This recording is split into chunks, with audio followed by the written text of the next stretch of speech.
며느리가 집에서 저를 없애버리려 했습니다.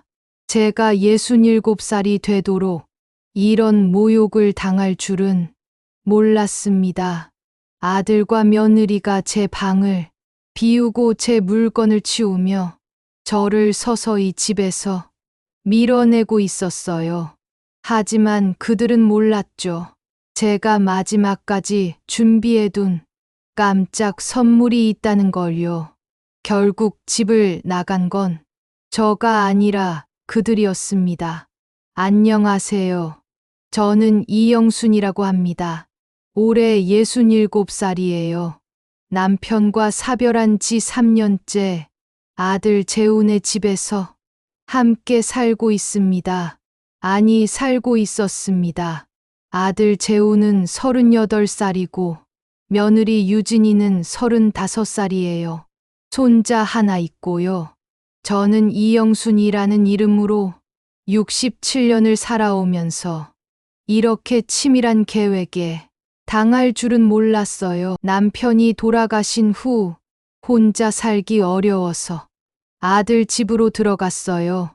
처음에는 정말 고마웠어요. 아들이 어머니 혼자 두면 안 된다고 하면서 같이 살자고 했거든요. 며느리도 처음엔 어머니 모시고 살겠다고 흔쾌히 동의했어요. 그래서 제가 살던 집을 팔고 아들 집으로 들어갔어요. 처음 몇 달은 정말 좋았어요. 손자도 보고 며느리도 잘 챙겨주고 아들도 효자라고 소문났어요. 하지만 시간이 지나면서 조금씩 달라지기 시작했어요. 처음에는 작은 것부터였어요. 제가 해놓은 반찬을 며느리가 냉장고에서 꺼내더니 말하더라고요. 어머니, 요즘은 이런 거 안 먹어요. 너무 짜고 기름져요. 아이 건강에 안 좋아요. 그러면서 제 반찬을 고스란히 쓰레기통에 버리는 거예요. 저는 정말 당황했어요. 평생 해온 요리가 하루아침에 쓰레기가 되다니요. 하지만 며느리 말도 일리가 있다고 생각했어요. 요즘 젊은 사람들 입맛에는 제 요리가 맞지 않을 수도 있겠다 싶었거든요. 그런데 며느리의 행동은 점점 더 심해졌어요. 아침 식사 시간만 되면 저는 정말 긴장했어요. 며느리가 어떤 트집을 잡을지 몰랐거든요. 제가 아침에 일찍 일어나서 가족들 아침을 준비해 놓으면 며느리가 나타나서 한마디씩 했어요.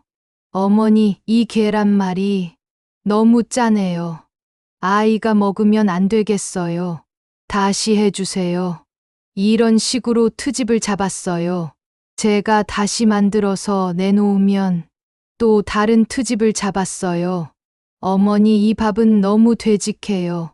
물을 좀 더 넣어서 해주세요. 매일 아침이 전쟁이었어요. 제가 무엇을 해도 며느리는 만족하지 않았어요. 아들은 그런 상황을 보면서도 아무 말을 하지 않았어요. 오히려 며느리 편을 들었어요. 엄마, 유진이 말이 맞아요. 요즘은 저염식이 좋다고 해요. 아이 건강도 생각해야죠. 그런 말을 들을 때마다 가슴이 답답했어요. 제가 평생 해온 요리가 하루아침에 문제가 되다니 이해할 수 없었어요. 며느리는 손자까지 이용했어요. 어느 날 손자가 저에게 와서 이런 말을 하더라고요. 할머니, 엄마가 할머니 음식은 몸에 안 좋다고 했어요. 그래서 할머니 음식 안 먹을 거예요. 그 말을 듣는 순간 정말 충격이었어요. 며느리가 손자한테 그런 말을 했다니 믿을 수 없었어요. 손자는 어린아이라 엄마 말을 그대로 믿었겠죠. 할머니가 나쁜 음식을 만든다고 생각하게 된 거예요. 그날 이후로 손자는 정말로 제 음식을 거부했어요. 할머니가 만든 건 안 먹을 거예요. 엄마가 사온 음식만 먹을 거예요. 이런 말을 하면서 제 음식을 밀어내더라고요. 저는 정말 서러웠어요. 손자에게까지 미움받게 되다니 너무 억울했어요. 며느리의 괴롭힘은 음식에만 그치지 않았어요. 제가 입는 옷에 대해서도 매일 뭔가 말을 했어요. 어머니 그 옷 너무 낡았어요. 냄새도 나는 것 같고요. 새 옷 좀 사세요. 이런 말을 하면서 제 옷을 못마땅해 했어요. 제가 좋아하는 옷들은 하나둘씩 사라졌어요. 빨래를 한다면서 가져가서는 돌려주지 않았어요. 어머니, 그 옷 너무 낡아서 버렸어요. 세탁소에서도 안 받는다고 하더라고요. 이런 말로 둘러댔어요. 결국 제가 입을 옷이 몇 벌 안 남았어요. 며느리가 새 옷을 사주겠다고 했지만 한참 기다려도 사주지 않았어요. 제가 물어보면 자꾸 핑계만 댔어요. 요즘 바빠서 못 갔어요. 다음에 꼭 사드릴게요. 인터넷으로 주문할게요. 하지만 새 옷은 오지 않았어요. 결국 제가 몰래 나가서 옷을 사야 했어요.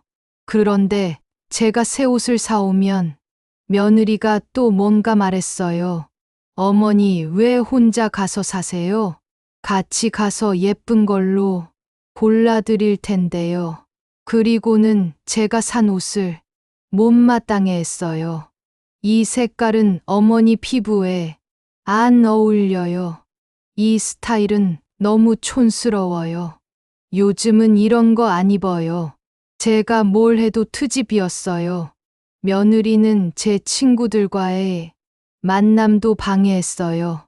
제가 오랜 친구와 약속이 있다고 하면 항상 뭔가 핑계를 댔어요. 어머니, 오늘 애가 감기, 기운이 있어서 외출하시면 안 될 것 같아요. 어머니가 밖에 나가시면 혹시 바이러스 옮길까봐 걱정돼요. 이런 식으로 제 외출을 막았어요. 아니면 갑자기 일이 생겼다며 제가 집에 있어야 한다고 했어요. 어머니, 제가 급한 일로 나가야 하는데 애 봐주실 수 있으세요? 이런 식으로 제 약속을 취소하게 만들었어요. 그러다 보니 친구들과 만날 기회가 점점 줄어들었어요. 친구들도 제가 자꾸 약속을 취소하니까 나중에는 연락을 잘 안 하게 됐어요. 며느리의 목적이 바로 그거였던 것 같아요. 저를 고립시키려고 했던 거죠. 제 물건들도 하나씩 치워갔어요. 처음에는 큰 가구부터였어요. 어머니, 이 화장대 너무 공간을 많이 차지해요. 요즘은 이런 거 안 써요. 창고에 넣어두면 어떨까요? 그렇게 말하면서 제 화장대를 치웠어요. 그 화장대는 남편이 신혼 때 사준 소중한 추억이 담긴 가구였는데 아무렇지 않게 치워버렸어요. 그 다음에는 제 옷장이었어요. 어머니 옷이 많지 않으니까 이렇게 큰 옷장이 필요 없을 것 같아요. 작은 옷장으로 바꿔드릴게요. 그러면서 제 옷장을 작은 것으로 바꿨어요. 덩달아 제 옷들도 더 많이 사라졌어요. 작은 옷장에는 많이 들어가지 않는다면서 제 옷들을 버렸어요. 제 서랍장도 없어졌어요. 제 의자도 없어졌어요. 제 책상도 없어졌어요. 하나씩 하나씩 제 물건들이 집에서 사라져 갔어요. 제가 항의하면 며느리는 항상 같은 대답을 했어요. 어머니, 요즘은 미니멀 라이프가 유행이에요. 물건을 적게 갖는 게 좋아요. 깔끔하고 정리된 집이 훨씬 좋잖아요. 어머니를 위해서 하는 거예요. 이런 말로 제 항의를 무시했어요. 가장 충격적이었던 건 제 사진들이 사라진 거였어요. 남편과 찍은 결혼 사진, 아들 어릴 때 사진, 가족 여행 사진들이 모두 없어졌어요. 며느리에게 물어보니까 어머니 그런 오래된 사진들 곰팡이 생겨서 버렸어요. 요즘은 다 휴대폰에 저장하면 되잖아요. 종이 사진은 관리도 어렵고 공간만 차지해요. 이렇게 말하더라고요. 그 사진들은 제게 정말 소중한 추억이었는데 곰팡이가 생겼다는 거짓말로 버렸다니 정말 화가 났어요. 하지만 이미 버린 뒤라 되돌릴 수 없었어요. 며느리는 제 일거수일투족을 감시했어요. 제가 어디 가는지, 누구를 만나는지, 뭘 하는지 항상 확인했어요. 어머니, 어디 가세요? 누구 만나세요? 언제 들어오세요? 이런 질문을 계속했어요. 제가 대답하지 않으면 의심스럽다는 표정을 지었어요. 어머니, 요즘 어디 가시는지 말씀도 안 해주시고, 혹시 무슨 일 있으신 거 아니에요? 이런 식으로 압박했어요. 제 휴대폰도 자주 확인했어요. 어머니 휴대폰 배터리 부족하니까 충전해 드릴게요. 이런 말을 하면서 제 휴대폰을 가져가더니 한참 있다가 돌려줬어요. 아마 제 연락처나 문자를 확인했던 것 같아요. 제가 누구와 연락하는지 감시하려고 했던 거죠. 심지어 제 우편물까지 먼저 확인했어요. 어머니한테 온 편지나 고지서를 제가 먼저 보려고 하더라고요. 어머니 우편물 정리해 드릴게요. 중요한 것들은 따로 모아 드릴게요. 이런 말을 하면서 제 우편물을 가져갔어요. 그러고는 며느리가 중요하다고 생각하는 것만 저에게 전해줬어요. 나머지는 어떻게 됐는지 모르겠어요. 아마 버렸을 거예요. 제 개인정보까지 통제하려고 했던 거죠. 이런 일들이 매일 반복됐어요. 아침에 눈을 뜨면 며느리가 뭘 또 할까 하는 불안감부터 들었어요. 오늘은 또 뭘 트집 잡을까? 오늘은 또 뭘 치울까? 이런 걱정이 앞섰어요. 집에 있는 게 편하지 않았어요. 제 집인데도 눈치를 봐야 했어요. 며느리의 기분을 살펴야 했고, 며느리가 싫어할 만한 일은 하지 않으려고 노력했어요. 하지만 제가 아무리 조심해도 며느리는 계속 뭔가 문제를 만들었어요. 정말 저를 집에서 내보내려고 작정한 것 같았어요. 그 다음엔 제 방 얘기가 나왔어요. 며느리가 어느 날 제 방에 들어와서 둘러보더니 말하더라고요. 어머니, 이 방 좀 넓네요. 아이가 크니까 공부방이 필요한데 여기가 딱이에요. 어머니는 작은 방으로 옮기시면 어떨까요? 저는 깜짝 놀랐어요. 제가 쓰던 방은 남향이라 햇볕도 잘 들고 크기도 적당했거든요. 작은 방은 북향이라 춥고 어둡고 좁았어요. 하지만 며느리가 계속 설득했어요. 손자 교육이 중요하다고, 어머니도 손자를 위해서 양보해 달라고 하더라고요. 아들도 며느리 편을 들었어요. 엄마, 애가 공부할 방이 필요해요.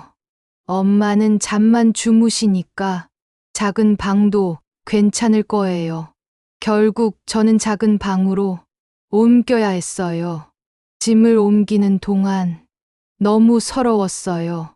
하지만 손자를 위한 일이라고 생각하며 참았어요. 작은 방으로 옮긴 후 정말 힘들었어요. 햇볕이 안 들어서 하루 종일 어둡고 습기가 차서 곰팡이 냄새가 났어요. 겨울엔 너무 추워서 이불을 2개나 덮고 잤어요. 여름엔 너무 더워서 잠을 잘 수가 없었어요. 그런데 며느리는 제 고생을 아는지 모르는지 신경도 안 쓰더라고요. 오히려 제 방에서 나는 냄새가 싫다면서 문을 항상 닫고 다니라고 했어요. 그러더니 어느 날부터 제 물건들이 하나둘씩 사라지기 시작했어요. 처음엔 제 옷들이었어요. 며느리가 빨래를 하면서 어머니 옷들 너무 낡았어요. 새 옷 사드릴게요. 이런 말을 하면서 제 옷들을 버리더라고요. 평생 아껴 입던 옷들이 쓰레기 봉투에 들어가는 걸 보니 가슴이 아팠어요. 하지만 새 옷을 사준다고 하니까 참았어요. 그런데 새 옷은 사주지 않더라고요. 며칠 지나도 일주일 지나도 새 옷은 없었어요. 제가 물어보니까 며느리가 말하더라고요. 어머니, 요즘 바빠서 못 샀어요. 인터넷으로 주문할게요. 하지만 한 달이 지나도 새 옷은 오지 않았어요. 결국 제가 입을 옷이 없어서 예전 옷 몇 벌을 다시 꺼내야 했어요. 그 다음엔 제 가구들이 사라졌어요. 제가 아끼던 화장대가 어느 날 갑자기 없어졌어요. 며느리에게 물어보니까 어머니, 그거 너무 낡아서 버렸어요. 요즘은 그런 거 안 써요. 이렇게 말하더라고요. 그 화장대는 제가 신혼 때부터 40년 넘게 써온 거였어요. 남편이 사준 첫 가구였는데 아무 말도 없이 버렸다니 정말 화가 났어요. 하지만 이미 버린 뒤라 어쩔 수 없었어요. 서랍장도 없어지고 의자도 없어지고 하나둘씩 제 물건들이 집에서 사라졌어요. 마지막엔 제가 아끼던 사진들까지 없어졌어요. 남편과 찍은 사진들, 아들 어릴 때 사진들, 가족 여행 사진들이 모두 사라졌어요. 며느리에게 물어보니까 어머니, 그런 건 휴대폰에 저장하면 돼요. 종이 사진은 공간만 차지해요. 이렇게 말하더라고요. 그 사진들은 제게 정말 소중한 추억이었는데 휴대폰에 저장하면 된다니 말이 안 됐어요. 저는 휴대폰도 잘 못 쓰는데 어떻게 사진을 보라는 건지 이해할 수 없었어요. 그렇게 조금씩 제 흔적이 집에서 지워져 갔어요. 제가 좋아하던 찻잔도 아들이 선물해준 시계도 모든 게 사라졌어요. 며느리는 항상 같은 말만 했어요. 요즘은 이런 거 안 써요. 공간이 좁아져요. 깔끔하게 정리하는 게 좋아요. 그러면서 제 물건들을 하나씩 치워갔어요. 급기야 며느리가 제게 이런 말까지 했어요. 어머니, 요즘 어르신들은 요양원에서 편하게 살아요. 전문적인 케어도 받고 또래 친구들도 만나고 훨씬 좋을 것 같은데요. 한번 알아보실까요? 그 말을 듣는 순간 온몸에 소름이 돋았어요. 결국 저를 집에서 내보내려는 거구나 깨달았어요. 처음부터 계획이었던 거죠. 제 물건들을 하나씩 치우고 제 공간을 줄여가면서 서서히 저를 없애려고 했던 거예요. 아들에게 말하려고 했지만 아들은 항상 며느리 편이었어요. 엄마, 유진이 말도 맞아요. 요양원도 나쁘지 않을 것 같은데 한번 알아보는 게 어떨까요? 아들까지 그런 말을 하니까 정말 절망적이었어요. 내가 이 집에 있으면 안 되는 존재인가 하는 생각이 들었어요. 그날 밤 잠이 안 와서 이런저런 생각을 했어요. 어떻게 하면 좋을까? 어디로 가야 할까? 앞으로 어떻게 살아야 할까? 온갖 생각이 머릿속을 맴돌았어요. 그런데 문득 제가 팔았던 집 생각이 났어요. 그 집은 제 명의였는데 아들 집으로 이사 오면서 팔았던 거였어요. 그때 받은 돈을 아들한테 다 줬거든요. 집값도 주고 리모델링 비용도 대주고 생활비도 보태주고 그랬어요. 그런데 지금 생각해보니 제가 너무 순진했던 것 같아요. 제 돈으로 이 집을 키워주고 제가 살 곳은 없어진 거잖아요. 그때부터 계획을 세우기 시작했어요. 며느리가 저를 내보내려고 하는 거라면 저도 준비를 해야겠다고 생각했어요. 하지만 그냥 나가는 건 너무 억울했어요. 저도 이 집에 투자한 돈이 있는데 빈손으로 나갈 수는 없잖아요. 제일 먼저 한 일은 제 통장을 새로 만드는 거였어요. 며느리가 제 모든 걸 감시하고 있었으니까 절대 들키면 안 됐어요. 어느 날 아침 일찍 며느리가 손자를 유치원에 데려다 준다고 나간 사이 저도 몰래 집을 나왔어요. 은행까지 가는 길이 이렇게 떨릴 줄 몰랐어요. 혹시 며느리가 저를 따라오는 건 아닌지 자꾸 뒤를 돌아봤어요. 은행에 도착해서 직원에게 말했어요. 통장을 새로 만들고 싶다고요. 직원이 신분증과 도장을 달라고 해서 건네줬어요. 그런데 손이 너무 떨려서 서류를 제대로 쓸 수가 없었어요. 직원이 걱정스럽게 물어봤어요. 어르신 괜찮으세요? 손이 많이 떨리시는데요. 저는 괜찮다고 하면서 겨우 서류를 작성했어요. 통장을 만들고 나니 조금 안심이 됐어요. 이제 제 돈을 안전하게 보관할 곳이 생겼으니까요. 집으로 돌아가는 길에 며느리한테 들키지 않게 통장을 숨길 곳을 생각했어요. 제 방 어디에 숨겨도 며느리가 찾을 것 같았어요. 그래서 복잡하게 생각해 봤어요. 결국 제가 늘 입는 속옷 안쪽 주머니에 넣어두기로 했어요.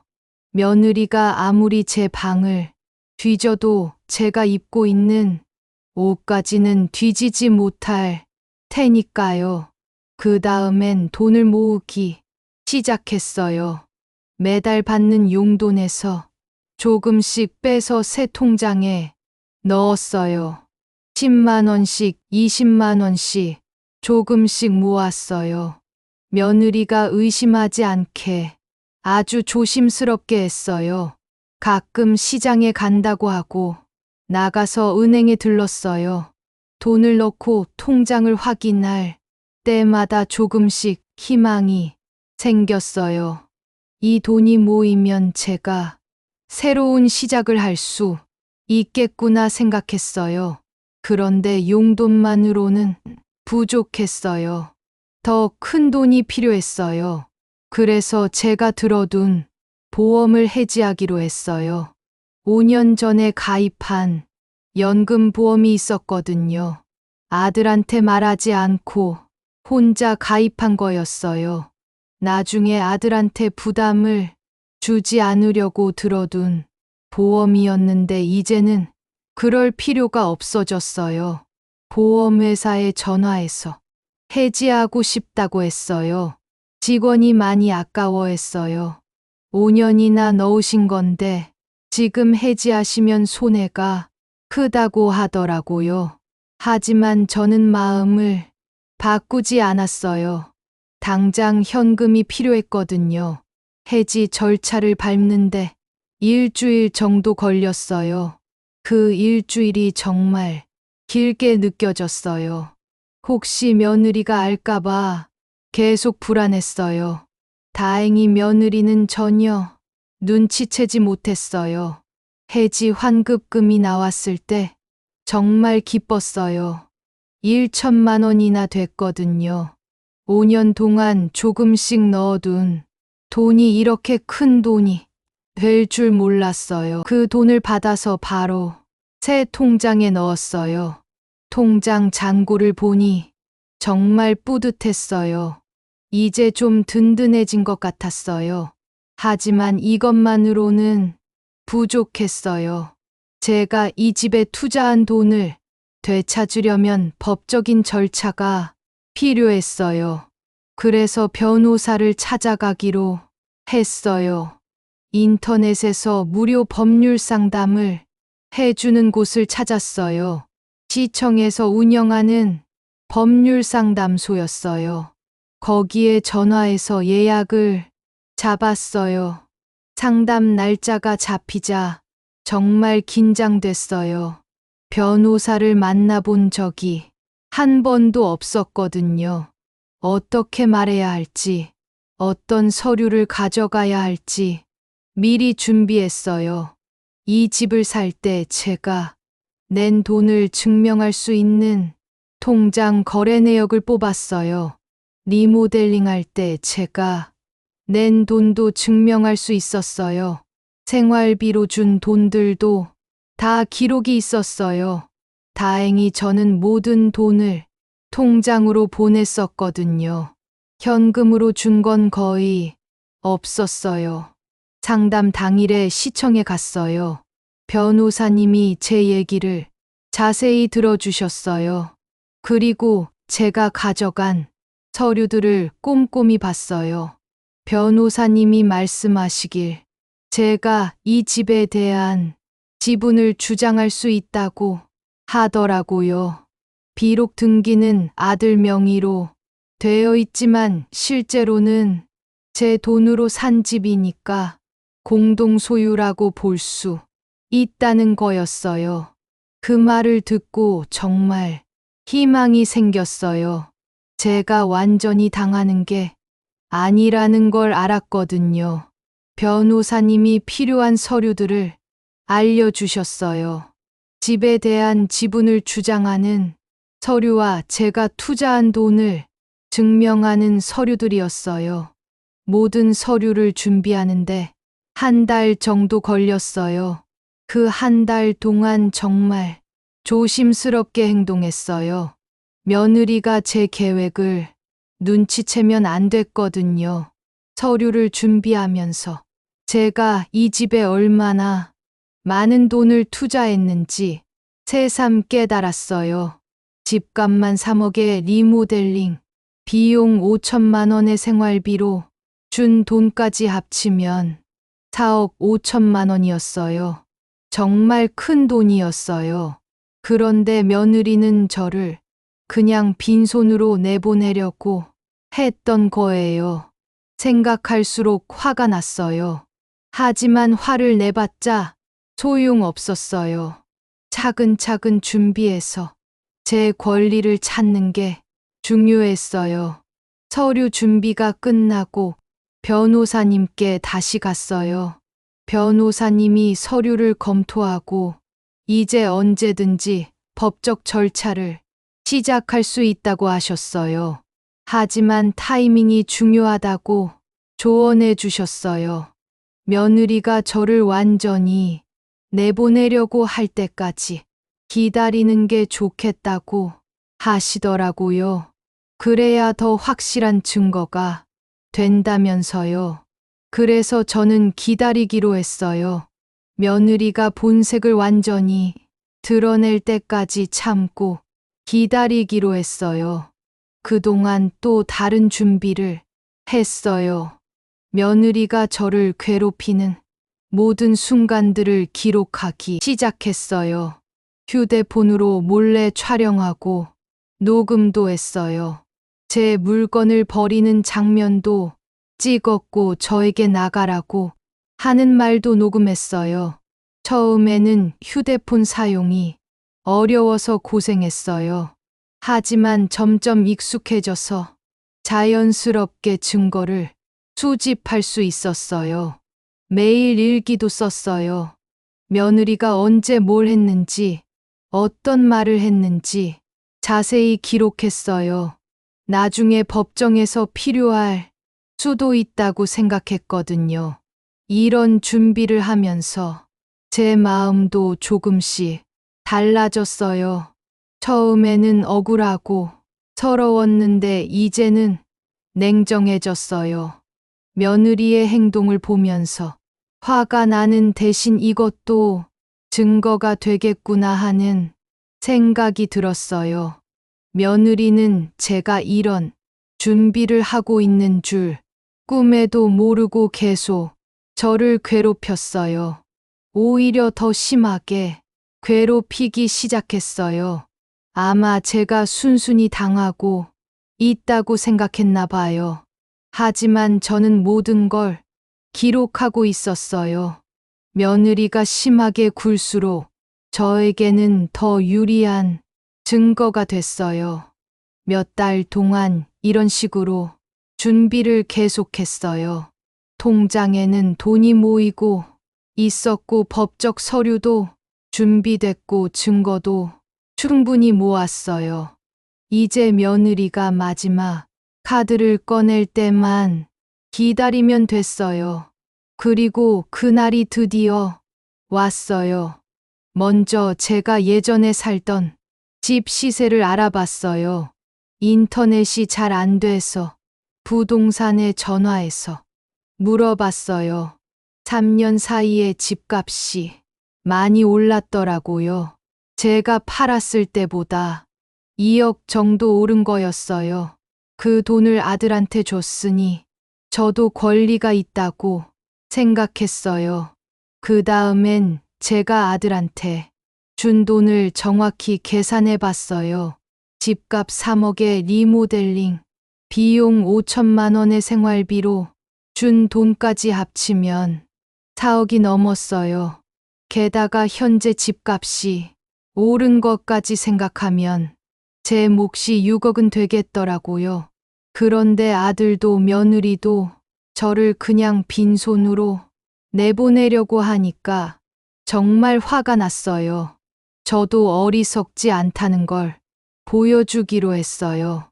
며느리가 매일 제 방에서 나는 냄새가 싫다고 하면서 환기를 시키라고 했어요.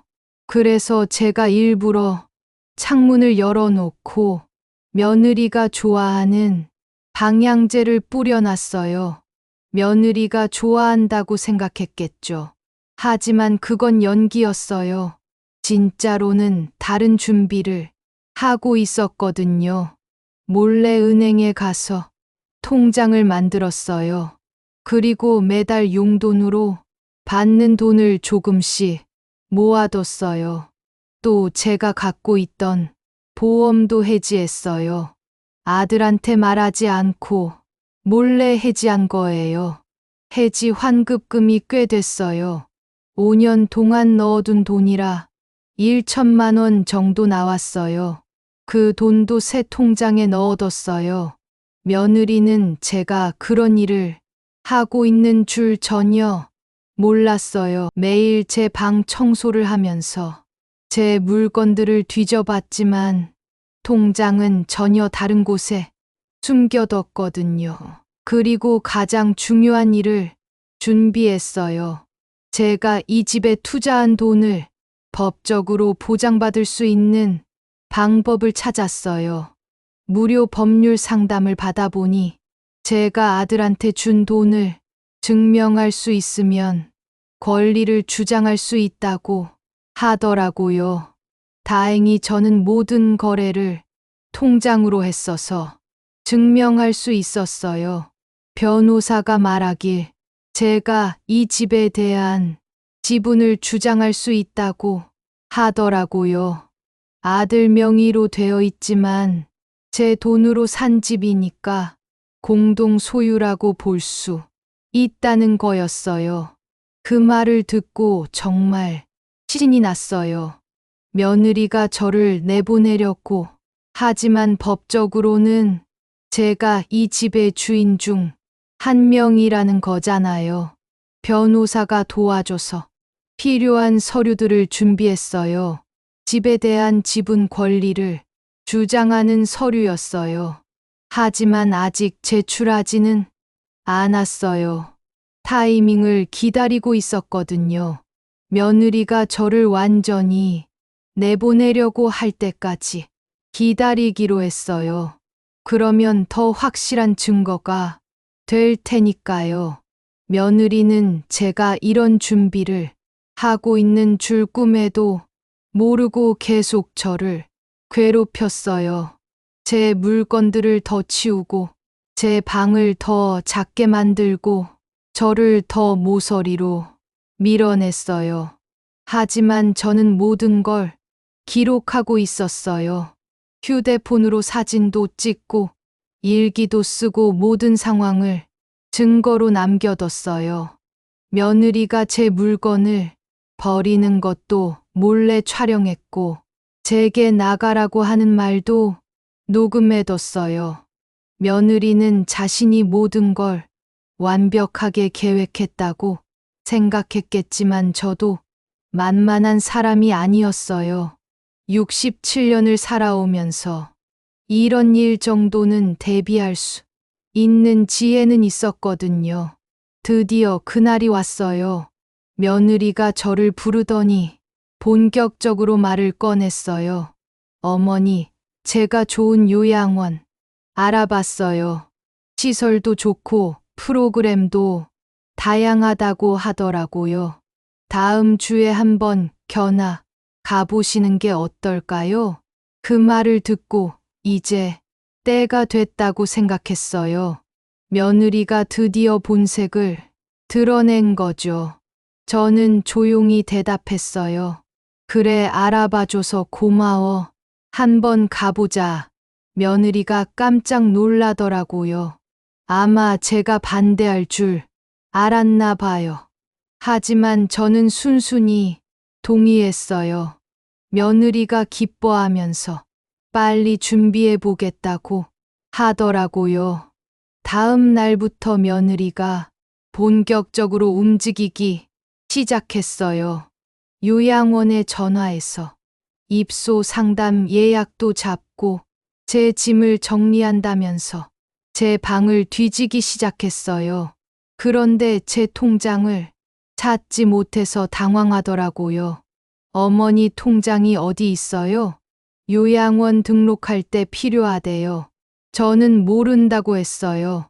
어디 뒀는지 기억이 안 난다고 했더니 며느리가 화를 내기 시작했어요. 어머니, 이럴 때가 아니에요. 통장 꼭 찾아야 해요. 하지만 저는 계속 모른다고 했어요. 사실 통장은 안전한 곳에 숨겨뒀거든요. 며느리가 아무리 찾아도 절대 못 찾을 곳에요. 며느리가 점점 초조해하는 게 보였어요. 제 통장을 찾지 못하면 계획에 차질이 생기니까 당황하는 거였어요. 며칠 동안 집안을 뒤지면서 통장을 찾았지만 결국 못 찾았어요. 그러더니 며느리가 아들한테 말하더라고요. 여보, 어머니가 치매가 온 것 같아요. 통장이 어디 있는지도 모르고 자꾸 이상한 말만 해요. 빨리 요양원에 모셔야겠어요. 아들도 며느리 말에 동조했어요. 그래, 엄마가 많이 이상해지신 것 같아. 빨리 전문적인 도움을 받으시는 게 좋겠어. 그 말을 듣고 있으니 정말 기가 막혔어요. 제가 치매에 걸렸다고 거짓말을 하다니요. 하지만 저는 아무 말도 하지 않았어요. 때가 되면 모든 걸 밝힐 거니까요. 요양원 견학 날이 됐어요. 며느리가 저를 데리고 요양원에 갔어요. 시설은 정말 좋더라고요. 깔끔하고 현대적이고 프로그램도 다양했어요. 하지만 저는 거기서 살고 싶지 않았어요. 제가 살고 싶은 곳은 제 집이었거든요. 견학을 마치고 돌아오는 길에 며느리가 말하더라고요. 어머니 어떠세요? 시설도 좋고 사람들도 친절하던데요. 여기서 지내시면 정말 편하실 것 같아요. 저는 대답 대신 질문했어요. 유진아, 나한테 한 가지 물어볼 게 있어. 며느리가 뭐냐고 물어보니까 저는 이렇게 말했어요. 내가 이 집에 얼마나 투자했는지 기억해? 며느리가 당황하면서 무슨 소리냐고 했어요. 저는 차근차근 설명했어요. 내가 집 한 돈 3억, 리모델링 비용 5천만 원, 생활비로 준 돈 1억, 총 4억 5천만 원을 너희한테 줬어. 며느리가 얼굴이 굳어지면서 그게 뭐가 어쨌다는 듯이 말하더라고요. 어머니, 그건 가족이니까 당연한 거 아니에요? 저는 웃으면서 대답했어요. 그래, 가족이니까 당연하지. 그런데 가족인 나를 요양원에 보내는 것도 당연한 거야? 며느리가 할 말을 못하고 있을 때 저는 계속 말했어요. 유진아, 내가 너보다 바보인 줄 알았지? 하지만 나도 67년을 살아온 사람이야. 이제 내 카드를 보여줄 때가 됐구나. 집에 도착하자마자 저는 제 방으로 들어가서 숨겨뒀던 서류들을 꺼냈어요. 변호사가 준비해준 지분 권리 주장 서류와 제가 이 집에 투자한 모든 증거 자료들이었어요. 며느리와 아들을 거실로 불러서 말했어요. 너희가 나를 요양원에 보내고 싶다면 보내. 하지만 내 몫은 받고 갈 거야. 그러면서 서류들을 테이블에 올려놨어요. 며느리와 아들이 서류를 보더니 얼굴이 새하얘졌어요. 무슨 소리냐고 물어보니까 저는 천천히 설명했어요. 이 집은 법적으로 내 돈으로 산 거야. 내가 공동 소유자라고 변호사가 확인해줬어. 내 지분은 최소 60%야. 현재 시세로 계산하면 4억은 넘어. 며느리가 소리를 지르면서 말했어요. 어머니, 무슨 소리예요? 이 집은 재우 명의인데 왜 어머니 거라고 해요? 저는 냉정하게 대답했어요. 명의는 아들 거지만 돈은 내가 낸 거야. 법적으로 내가 실질적 소유자라고 인정받을 수 있어. 아들도 당황해서 말했어요.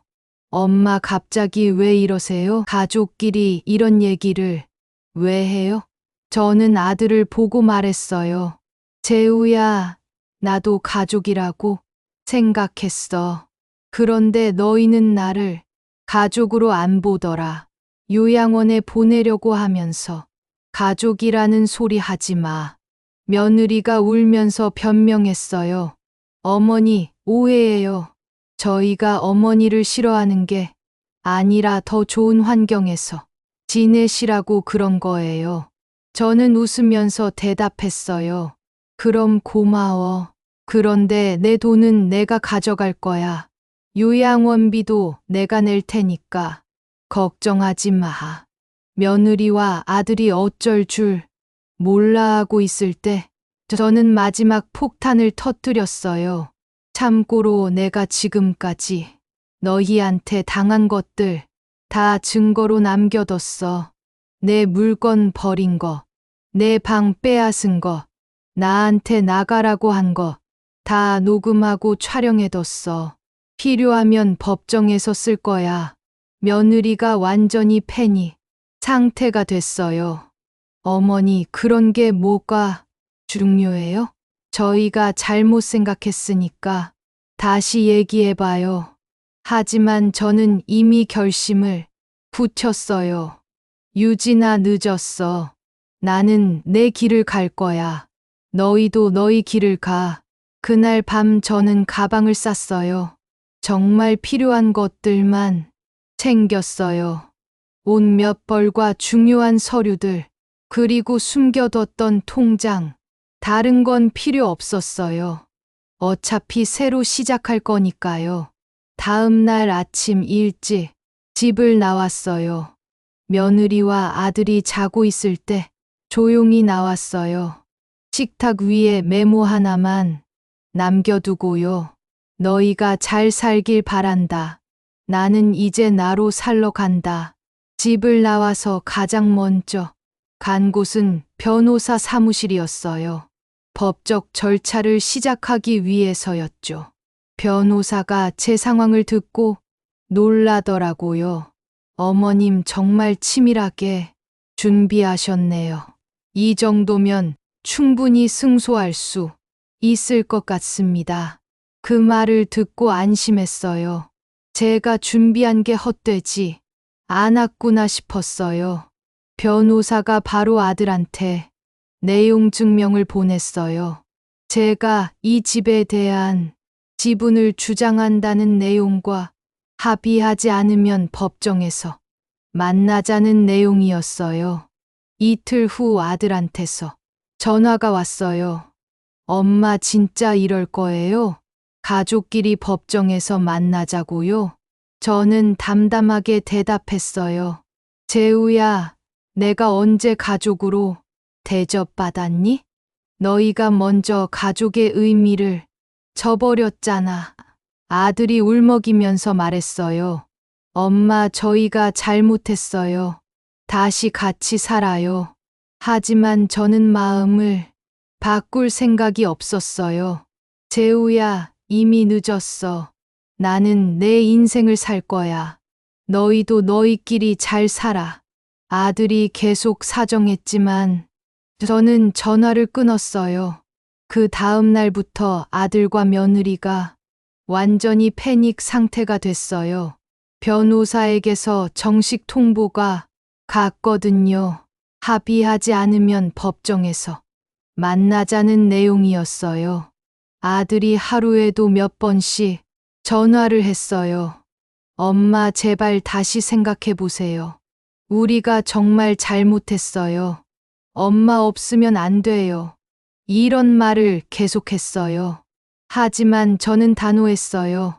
재우야, 너희는 나 없어도 잘 살았잖아. 앞으로도 그렇게 살면 돼. 며느리도 전화를 했어요. 평생 처음으로 저에게 정중하게 말하더라고요. 어머니, 제가 정말 죄송해요. 제가 너무 철없었어요. 다시 기회를 주세요. 하지만 저는 믿지 않았어요. 유진아, 너는 지금 곤란하니까 그런 말을 하는 거야. 진심이 아니라는 걸 내가 다 알아. 며느리가 울면서 계속 사정했지만 소용없었어요.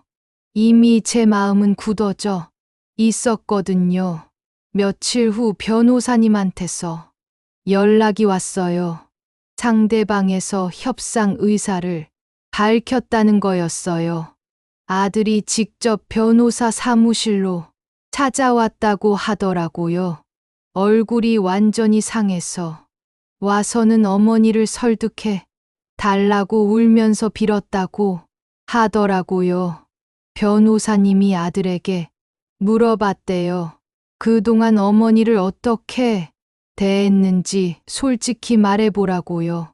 그러자 아들이 모든 걸 털어놨다고 해요.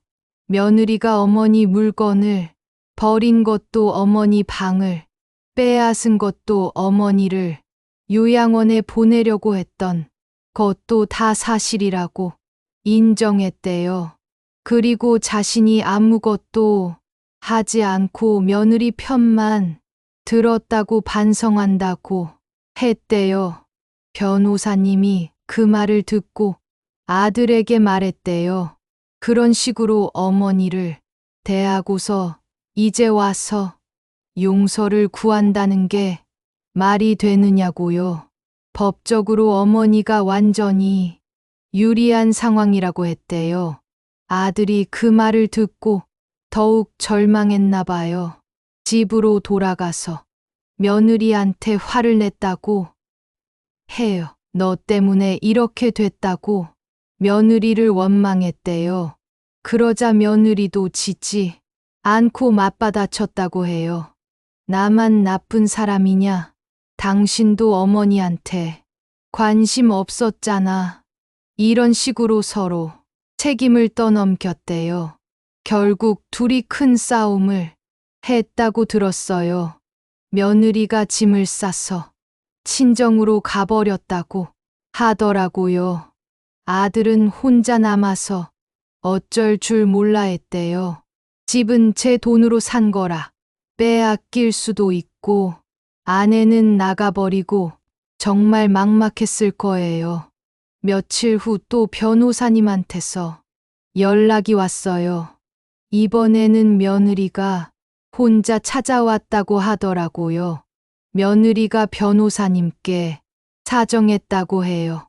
자신이 잘못했으니 어머니를 설득해달라고 빌었다고 하더라고요. 하지만 변호사님이 단호하게 거절했대요.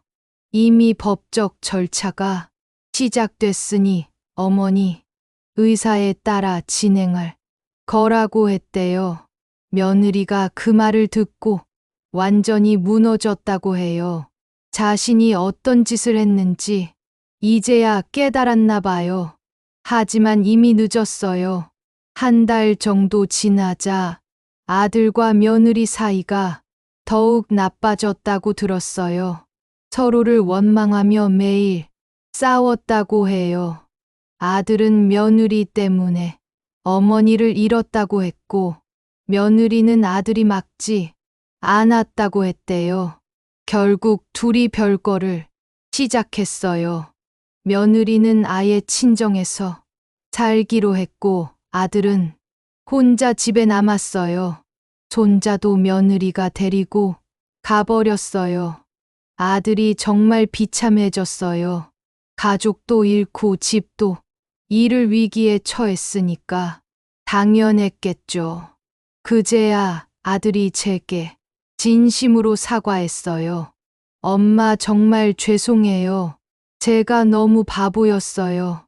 유진이 말만 듣고 엄마 마음은 생각하지 못했어요.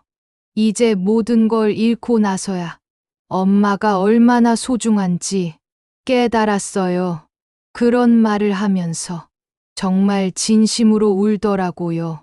하지만 저는 쉽게 용서할 수 없었어요. 재우야, 내가 지금 후회하는 건 잃을 게 생겼기 때문이야.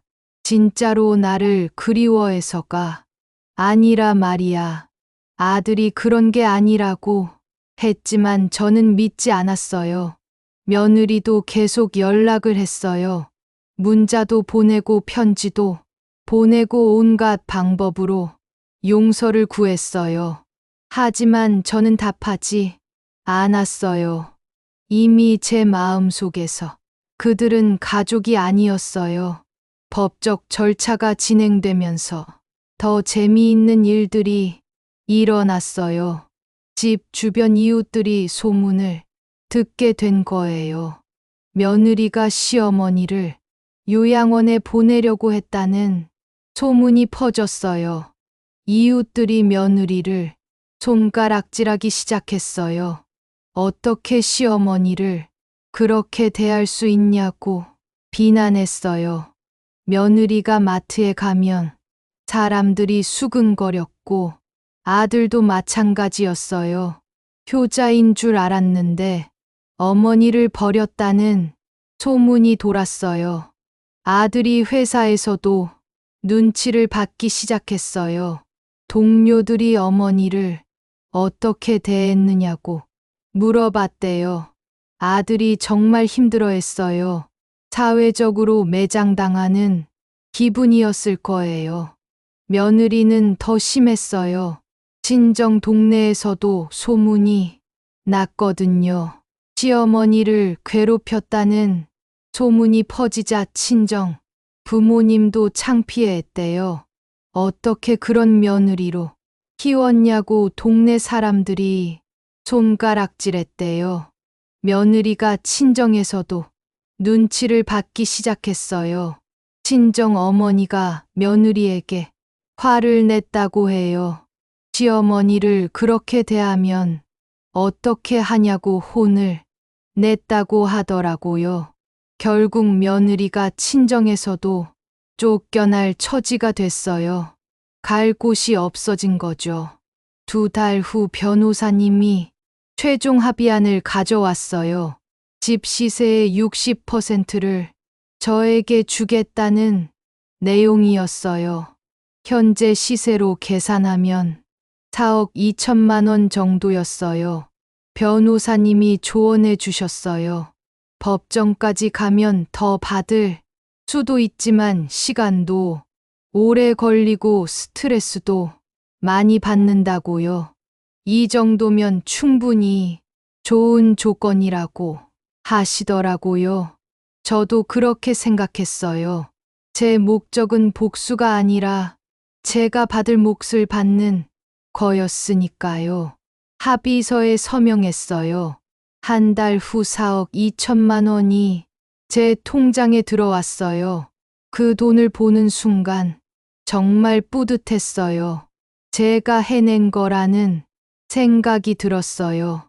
67년을 살면서 이렇게 큰 결단을 내린 건 처음이었는데 성공한 거잖아요. 아들과 며느리는 결국 이혼 절차를 밟았어요. 집도 팔아야 했고 빚도 생겼어요. 며느리는 갈 곳이 없어서 결국 원룸을 얻어서 혼자 살게 됐어요. 손자는 며느리가 키우기로 했는데 경제적으로 너무 힘들어했대요. 아들도 집을 잃고 원룸에서 혼자 살게 됐어요. 가족도 잃고 집도 잃고 정말 비참해졌어요. 저는 그 소식을 들으면서 조금 안쓰럽기도 했지만 자업자득이라고 생각했어요.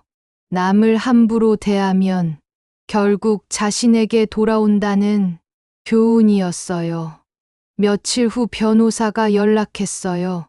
상대방에서 합의 의사를 밝혔다는 거였어요. 집 시세의 60%를 드리겠다고 하더라고요.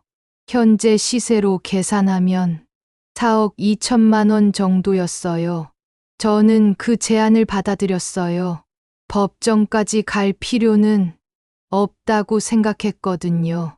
제 목적은 복수가 아니라 제가 받을 몫을 받는 거였으니까요. 한 달 후 모든 절차가 끝났어요. 4억 2천만 원이 제 통장에 입금됐어요. 그 돈으로 저는 새로운 인생을 시작했어요. 먼저 작은 아파트를 샀어요. 2억의 깔끔한 신축 아파트였어요. 혼자 살기엔 충분한 크기였고 남양이라 햇볕도 잘 들었어요. 아들네 집에서 살 때와는 천지 차이였어요. 아파트를 사고 남은 돈으로는 노인복지재단에 기부했어요. 저처럼 가족에게 소외된 어르신들을 돕는 재단이었어요. 기부금이 1억이었는데 재단에서 정말 고마워했어요. 그리고 제 이름으로 장학금도 만들었어요. 저처럼 어려운 상황에 있는 어르신들을 위한 장학금이었어요. 기부를 하고 나니 마음이 정말 후련했어요. 제 돈으로 다른 분들을 도울 수 있다니 뿌듯했어요. 새 집에서 새로운 생활을 시작했어요. 아침에 일어나서 제가 하고 싶은 일을 하고, 제가 먹고 싶은 음식을 해 먹고, 제가 보고 싶은 프로그램을 보는 자유로운 생활이었어요. 아들네 집에서는 항상 눈치를 봐야 했는데, 이제는 그럴 필요가 없었어요. 아파트 단지에는 저와 비슷한 연령대의 분들이 많이 살고 계셨어요. 금방 친해져서 같이 산책도 하고 수다도 떨고 정말 즐거웠어요. 특히 같은 동에 사시는 김할머니와 친해졌어요. 김할머니도 저와 비슷한 경험이 있으셨더라고요. 자식들한테 소외당하다가 용기 내서 독립하신 분이었어요. 김할머니와 얘기를 나누면서 제가 혼자가 아니라는 걸 알게 됐어요. 요즘 이런 일이 많다면서 서로 위로하고 격려했어요. 몇 달 후 재미있는 일이 생겼어요. 아들이 저를 찾아온 거예요. 혼자 왔더라고요. 며느리는 같이 오지 않았어요. 아들이 제 새 집을 보고 깜짝 놀라더라고요. 엄마, 여기 정말 좋네요. 혼자 사시기엔 너무 좋은 것 같은데 부러워하는 표정이었어요. 아들이 저에게 사과했어요. 엄마, 정말 죄송해요. 제가 너무 철없었어요. 엄마 마음을 몰라줘서 죄송해요. 저는 아들을 보니 마음이 복잡했어요. 화가 나기도 했지만 한편으로는 안쓰럽기도 했어요. 아들도 며느리한테 휘둘린 피해자일 수도 있다고 생각했거든요. 아들이 계속 말했어요. 엄마, 유진이랑 많이 싸웠어요. 유진이가 너무 심했다고 생각해요. 엄마한테 그렇게 하면 안 되는 거였는데 제가 막지 못해서 죄송해요. 그 말을 들으니 조금 마음이 풀렸어요. 아들이 뒤늦게나마 잘못을 깨달은 것 같았어요. 하지만 저는 쉽게 용서할 생각은 없었어요.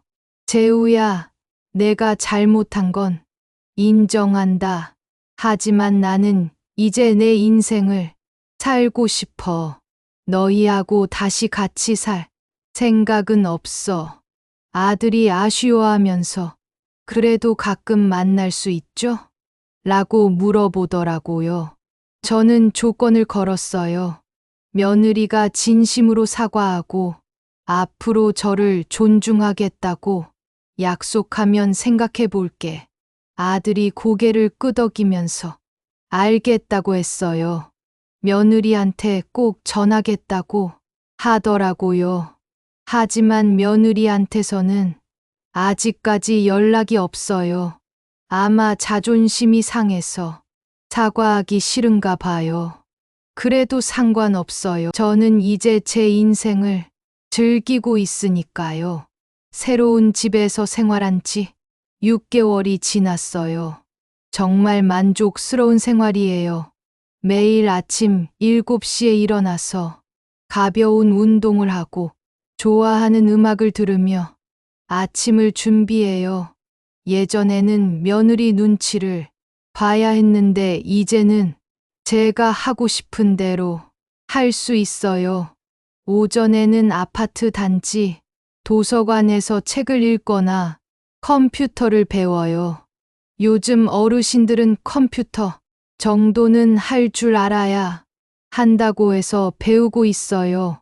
처음엔 어려웠는데 지금은 제법 할 줄 알아요.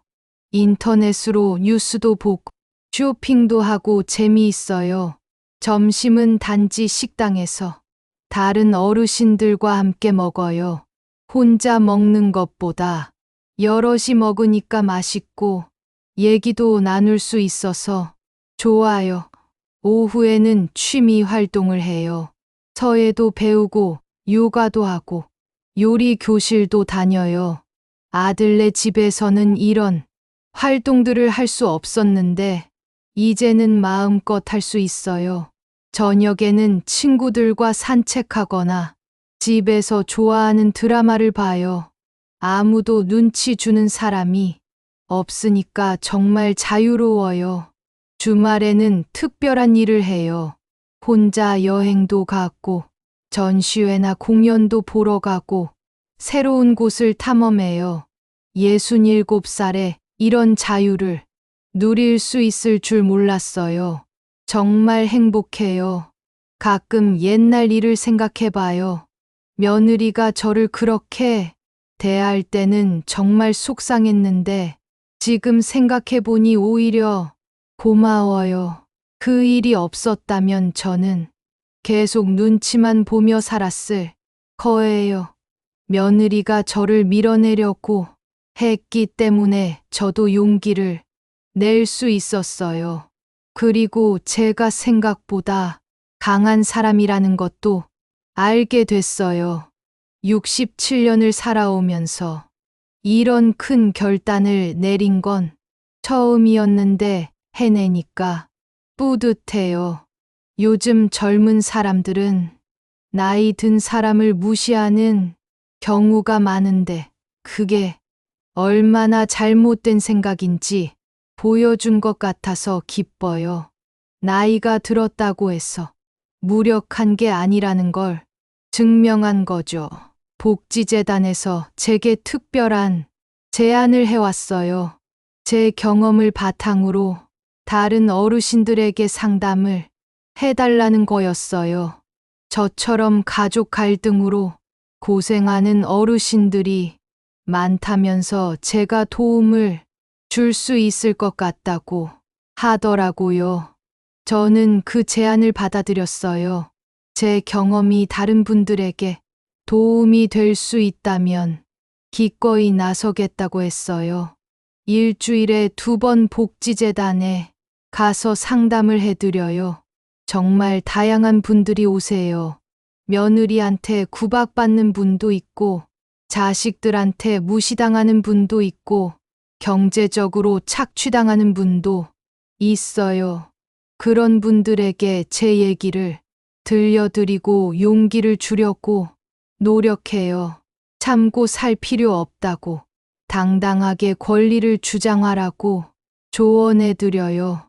어떤 할머니는 제 말을 듣고 눈물을 흘리면서 감사하다고 하시더라고요. 혼자만 이런 고생을 하는 줄 알았는데 저희 얘기를 듣고 용기가 생겼다고 하시면서 자신도 해보겠다고 하시더라고요. 그런 말씀을 들을 때 정말 보람을 느껴요. 제가 겪은 일이 헛되지 않았구나 하는 생각이 들어요. 최근에는 책을 쓰기로 했어요. 복지재단에서 제안해서 제 경험담을 책으로 내자고 하더라고요.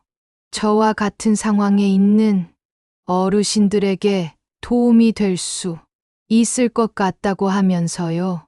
처음에는 제가 책을 쓸 수 있을까 걱정했는데 복지재단에서 전문 작가를 소개해줘서 도움을 받기로 했어요. 책 제목은 67세 나의 독립이라고 정했어요. 나이가 들어도 새로운 시작이 가능하다는 메시지를 담고 싶어서요. 책이 나오면 강연도 다닐 예정이에요. 전국의 복지관이나 경로당에서 제 얘기를 들려달라고 요청이 많이 온다고 해요. 정말 기대돼요. 지금의 저를 보면 1년 전과는 완전히 다른 사람이에요. 1년 전에는 며느리 눈치만 보며 작은 방에서 숨죽이며 살았는데 지금은 당당하게 제 목소리를 내며 살고 있어요. 제가 이렇게 변할 수 있을 줄 몰랐어요. 사람은 정말 언제든지 변할 수 있구나 하는 걸 깨달았어요. 나이는 숫자에 불과하다는 말이 정말 맞는 것 같아요. 마음가짐에 따라 언제든지 새로운 인생을 시작할 수 있어요. 며칠 전에 흥미로운 소식을 들었어요. 아들이 며느리와 별거를 시작했다는 거였어요. 아들 친구분이 우연히 알려줬는데 아들과 며느리가 계속 싸우다가 결국 따로 살게 됐다고 하더라고요. 아마 제 일 때문에 갈등이 깊어진 것 같아요. 며느리가 아들한테도 똑같은 식으로 대했나 봐요. 아들도 결국 며느리의 본성을 알게 된 거겠죠. 처음엔 조금 안쓰러웠는데 생각해보니 당연한 결과인 것 같아요. 며느리가 저한테 했던 것처럼 아들한테도 했을 테니까 아들이 견딜 수 없었겠죠. 자업자득이라고 생각해요. 다른 사람을 함부로 대하면 결국 자신에게 돌아온다는 교훈이에요. 저는 이제 과거에 얽매이지 않으려고 해요. 며느리에 대한 원망도 아들에 대한 서운함도 모두 내려놓았어요. 그것들에 매달려 있으면 제 소중한 시간만 낭비되니까요. 대신 앞으로의 계획을 세우는 데 집중하고 있어요. 올해 안에 제주도 여행을 가려고 해요. 혼자서 가는 첫 여행이라 설레어요. 내년에는 일본 여행도 계획하고 있어요. 친구들과 함께 가기로 했어요. 평생 해보고 싶었던 일들을 하나씩 실행에 옮기고 있어요. 그림도 배우고 싶고 피아노도 배우고 싶어요. 시간은 충분하니까 천천히 하나씩 도전해볼 생각이에요. 건강관리도 열심히 하고 있어요. 정기검진도 받고 운동도 꾸준히 하고 좋은 음식도 챙겨 먹고 있어요. 오래 건강하게 살아서 하고 싶은 일 다 하고 싶어요. 가끔 후회가 될 때도 있어요. 좀 더 일찍 이런 결단을 내렸으면 어땠을까 하는 생각이 들거든요. 하지만 후회해봐야 소용없어요. 지금이라도 시작한 게 다행이라고 생각해요. 67세에 새로운 인생을 시작한 거니까 늦지 않았어요. 앞으로 20년은 더 건강하게 살 수 있을 것 같아요. 그 20년을 정말 알차게 보내고 싶어요.